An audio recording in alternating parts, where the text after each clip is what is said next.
Tuh. Pertanyaannya, apakah di surga itu masih ada sholat? Jawabannya tidak ada. Ini di surga itu nggak ada perintah sholat, nggak ada perintah puasa, nggak puasa kita, makan aja di surga itu. Enak bener Pak. Nggak ada bulan Ramadan di surga, nggak ada. Percayalah. Jenengan juga nggak bayar zakat. Oh, nggak ada orang melarat kok di surga. Nggak bayar zakat, juga nggak naik haji, nggak umroh, terus nggak pakai masker juga Pak. Percayalah sama saya. Ngapain nang surga pakai masker ya? Bebas di surga nanti, nggak ada aturan. Bahkan di surga itu bukan cuman itu. Semua yang haram di dunia ini halal di surga. Itu yang harus kita ketahui. Semua yang haram di dunia halal. Daging celeng haram kan? Di surga halal. Nanti silakan pesan sate babi. Iya, boleh. Makanya yang pengen betul sate celeng, sabar, nunggu di surga. Minuman keras juga halal di surga itu. Semua ada. Jadi sampai-sampai dikatakan bi aqwabi wa abariqa wa ka'sim min ma'in. Nanti pemuda-pemuda surga itu nenteng gelas-gelas, seloki-seloki, piala-piala begini nih. Jadi gelas yang model piala, yang panjang-panjang itu di surga nanti banyak Pak. Dia standby pemuda surga itu untuk menyediakan air minum. Mimain, dan air minum di surga itu sumbernya bukan dispenser, bukan. Bukan juga dari keran, dari sungai-sungai. Di surga itu ada sungai madu. Kita minta madu diambilkan dari sungai madu. Di surga itu ada sungai kopi, ada. Jadi kopi emang nggak ngerebus lagi Pak. Langsung dari sungai kopi. Bertuliskan kopi Lampung. Jadi kok sejarah kopi Lampung sampai di surga nantinya. Jadi semua yang kita makan di dunia itu nyampe di surga. Ada sungai khamar. Bahkan ada sungai bir bintang. Ada. Topi miring gitu Pak. Terus itu ada sungai tuak.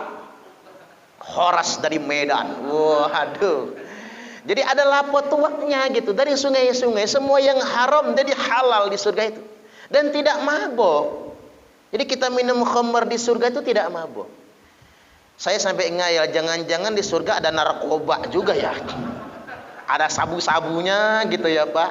Yang halal, yang haram di dunia ini jadi halal di surga nantinya. Kemudian wafakihatin mimma yatakhayyarun. Semua buah-buahan pilih sendiri. Bebas. Wafakihatin kasiratin la maqtu'atin wala mamnu'ah. Banyak buah-buahan, tidak pernah putus dan tidak dilarang mengambilnya, memanennya. Kita punya tetangga panen kelengkeng, jangan ngambil sendiri Pak, dimarah tetangga, nyuri namanya.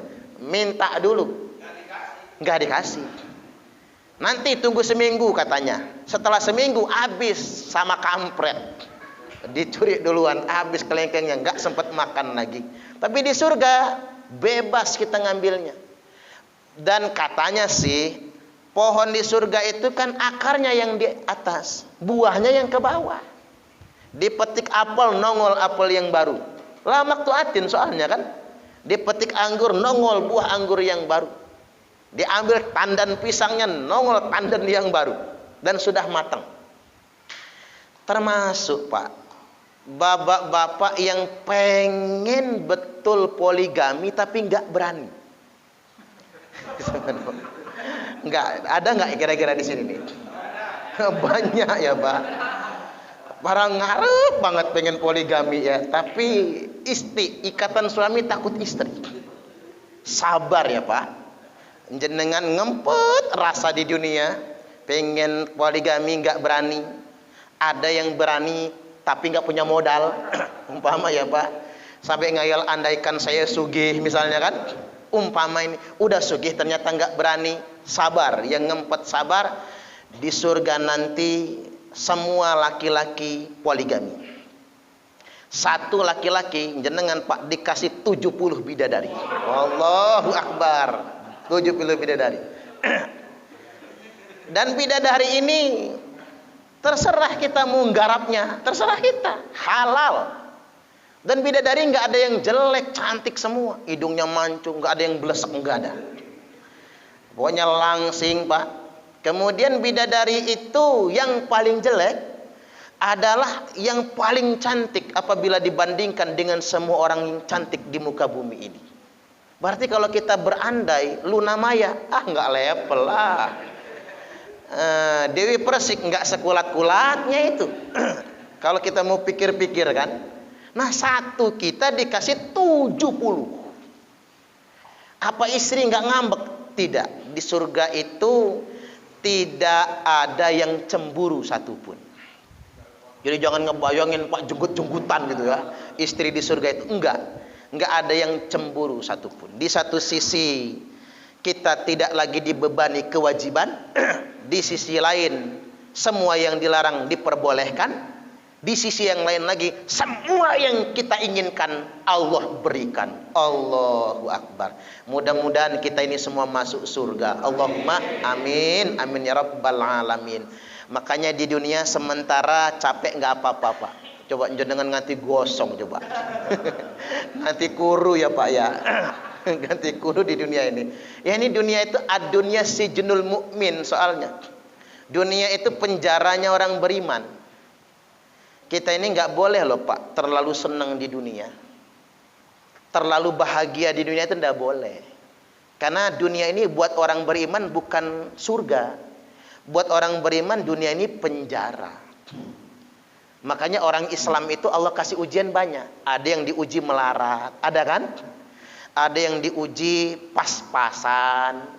Ada yang diuji sugih tapi istrinya cerewet. Na'udzubillah. Ada nggak yang kayak gitu Pak? Ada yang istrinya kalem, anaknya bandel-bandel. Itu ujian di dunia.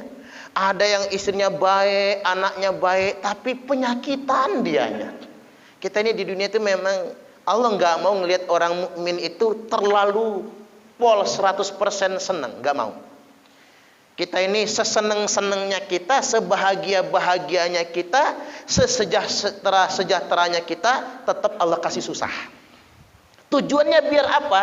Agar kita sadar dunia cuman persinggahan. Akhiratlah yang kekal abadi selama-lamanya. Makanya saya jadi dapat pelajaran Pak. Ceramah paling enak, ceramah sama orang yang dalam penjara. Itu ceramah paling enak. Mengapa? Mereka betul-betul merasakan dunia ini penjara. Sesuai dengan hadis Nabi itu. Ada dalam titik terendah dalam kehidupan. Dulu waktu saya diundang ceramah ke penjara, ada rasa khawatir. Takut mereka tersinggung ngeroyok saya. Sipir penjara mah dikit jumlahnya. Mereka tuh banyak kok. Bayangkan Pak, kapasitas penjara 1000 narapidana. Sedangkan petugas penjara cuman nggak nyampe 100 orang. Ya kalah lah. Itu pun sip-sipan kerjanya petugas penjara itu. Saya ngebayangin kalau saya dikeroyok. Ternyata kebalikannya Pak. Ceramah dengan orang yang di penjara paling enak. Karena dia merasa ada di titik terendah dalam kehidupan. Dan semua yang kita katakan pasti didengar. Itu enaknya. Apalagi ceramahnya di LP perempuan. Didengar. 2 jam saya ceramah, nggak ada yang ngantuk, matanya mendelik semua. Kata saya, ibu-ibu, mbak-mbak, ngapa melotot semua? Nggak ada yang ngantuk. Mohon maaf Ustadz, kami di sini jarang lihat laki-laki. Sekali ngelihatnya Ustadz, langsung tambah semangat ceramahnya Pak. Pengen diundang lagi. Karena perempuan semua soalnya. Tapi paling susah menceramahi 3 golongan manusia Pak.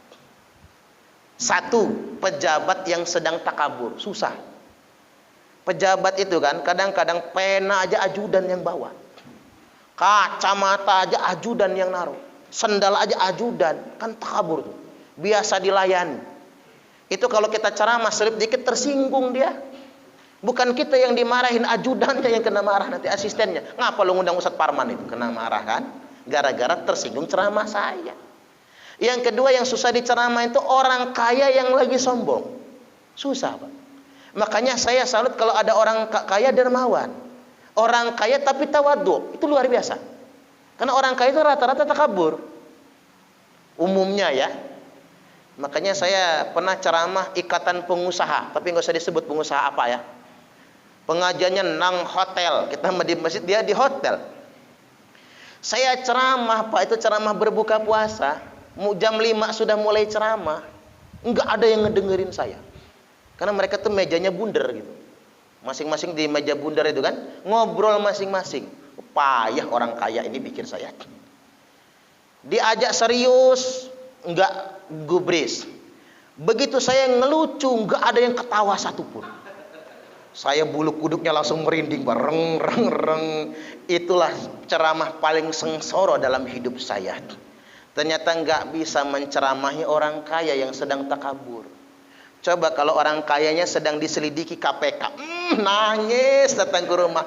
Ustadz, saya ini pengusaha, tolong nasihatin saya, mungkin saya ini banyak dosa. Bapak diselidiki KPK. Iya Ustadz, baru tahu rasa tuh, hilang songongnya. Kalau sudah diselidikin KPK, kemarin kemana? Yang nomor 3, Pak, yang nggak bisa diceramahi itu orang gila. Saya pernah diminta ke rumah sakit jiwa, enggak lah kata saya. Tapi kalau ruqyah mau kata saya. Tapi kalau suruh ceramah, saya tambah gila nantinya. Makanya ada cerita orang pengen korban kambing, bawa kambing ke tempat penjagalan, mau korban. Di tengah jalan ada orang gila lagi di pinggir jalan. Sama orang gila dikomentari, Pak, hari gini jalan-jalan bawa monyet. Kata yang bawa kambing, woi dasar edan, ini bukan monyet, kambing. Kata orang gila, emang siapa yang ngomong sama elu? Saya kan ngomong sama kambing, bukan sama elu. Makanya ngeladin orang gila, tambah stres kitanya ya Pak. Balik ke sana, tapi di surga nanti nggak ada orang gila. Di surga kita semua bahagia. Sekali lagi mudah-mudahan kita semua masuk surga. Allahumma amin.